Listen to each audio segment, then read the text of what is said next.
ओम साईराम. अध्याय 25. आभाळाला हात लावू नकोस. श्री गणेशाय नमः. श्री बाबांचे एक परमभक्त दामोअण्णा कासार अहमदनगरला राहत होते. शिर्डीत रामनवमीचा उत्सव असतो. त्या उत्सवात दोन मोठ्या निशाणांची वाजत गाजत मिरवणूक निघते. त्यातील एक निशाण नानासाहेब निमोणकरांचे तर दुसरे दामोअण्णांचे असते. दामोअण्णांच्या पहिल्या पत्नीला अपत्य झाले नाही म्हणून त्यांनी दुसरा विवाह केला. तिलाही मूलबाळ झाले नाही म्हणून त्यांनी निशाणाचा नवस केला. कालांतराने बाबांच्या आशीर्वादाने त्यांना संतान प्राप्ती झाली.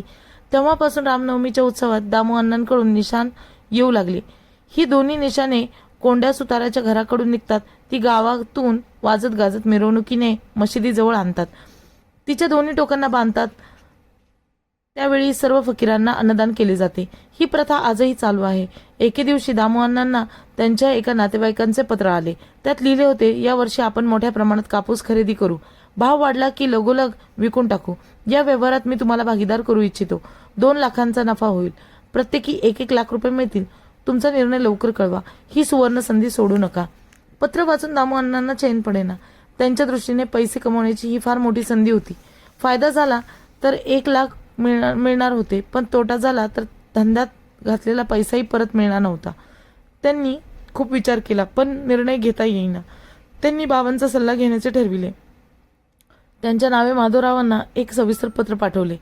त्यात त्यांनी बाबांना व्यवहारात उतरावे की नाही याबद्दल मार्गदर्शन करण्याची विनंती केली होती. दामोअण्णांचे पत्र मिळताच माधवराव मशिदीत गेले. ते पत्र बाबांच्या चरणी ठेवले. बाबा म्हणाले, श्याम्या, एवढ्या घाईने का आलास? हा कागद कसला? माधवराव म्हणाले, नगरचे दामोअण्णा तुम्हाला काही विचारित आहेत. बाबा म्हणाले, या अण्णाला देव देतो ते नको, उगीच आभाळाला हात लावायला जातो. वाच बघू ते पत्र. माधवरावांनी पत्र वाचले. बाबांनी ते लक्षपूर्वक ऐकले आणि ते म्हणाले, श्याम्या, या अण्णाची बुद्धी भ्रष्ट झाली आहे. त्याला म्हणावं, तुझ्याकडे कसली कमतरता आहे का? मग हा पैशाचा मोह कशासाठी आहे? त्यात समाधान मानायला शिक. लाखाच्या मागे धावू नकोस. बाबांच्या सूचनेला अनुसरून माधवरावांनी दामोअण्णांना पत्रोत्तर दिले. दामोअण्णा मोठ्या आतुरतेने बाबांच्या उत्तराची वाट पाहत होते. कधी एकदा हा व्यवहारात उतरतो असे त्यांना झाले होते. पण बाबांच्या उत्तराचे पत्र मिळताच त्यांच्या पदरी निराशा आली. ते विचार करू लागले, बाबांनी होकार दिला असता तर बरे झाले असते. मी लाखाचा मालक झालो असतो. पण माझे चुकले. मी पत्र लिहून कळवायला नको होते. भरलेले ताट मीच मागे सारले. आता व्यथित होऊन काय उपयोग? पण वेळ गेलेली नाही. अजूनही बाबांना भेटून त्यांचे मन वळविण्याचा प्रयत्न करणे शक्य आहे. दामोअण्णा त्वरेने शिर्डीत आले. बाबांचे दर्शन घेऊन त्यांचे पाय दावत बसले. मन थाऱ्यावर नव्हते. प्रत्यक्ष विचारण्याचाही धीर होत नव्हता. शेवटी बाबा, या व्यवहारात आपली अनुमती असेल तर मला मिळालेल्या नफ्यातून काही रक्कम मी आपणास अर्पण करीन. असा मनोमन नवस करून त्यांनी साईचरणावर मस्तक ठेवले. तोच बाबा म्हणाले, मला तुझ्या वाट्यातील भागीदारी नको. दामोअण्णांना उत्तर मिळाले होते. आपल्या भागीदाराच्या व्यवहारास श्री बाबांचा स्पष्ट नकार आहे हे त्यांच्या लक्षात आले. नगरला जाताच त्यांनी त्या स्नेहास तसे कळवून टाकले. दामोअण्णांच्या पत्राने स्नेहास मोठे आश्चर्य वाटले. ते विचार करू लागले, देव देते पण कर्म नेते हेच खरे. अन्यथा दामोअण्णा एका फकीराच्या नादी लागून स्वतःचे असे नुकसान करून घेतले नसते. त्याचा नफा गेला. आता आपण दुसरा भागीदार पाहिला पाहिजे. बाबांच्या आज्ञेनुसार दामोअण्णा स्वस्त बसले. त्यांच्या नातेवाईकांनी अन्य भागीदार मिळवून सौदा केला. त्याचा व्हायचा तोच परिणाम झाला. कापसाचा व्यापार त्यांच्या अंगाशी आला. आर्थिक फटका बसला.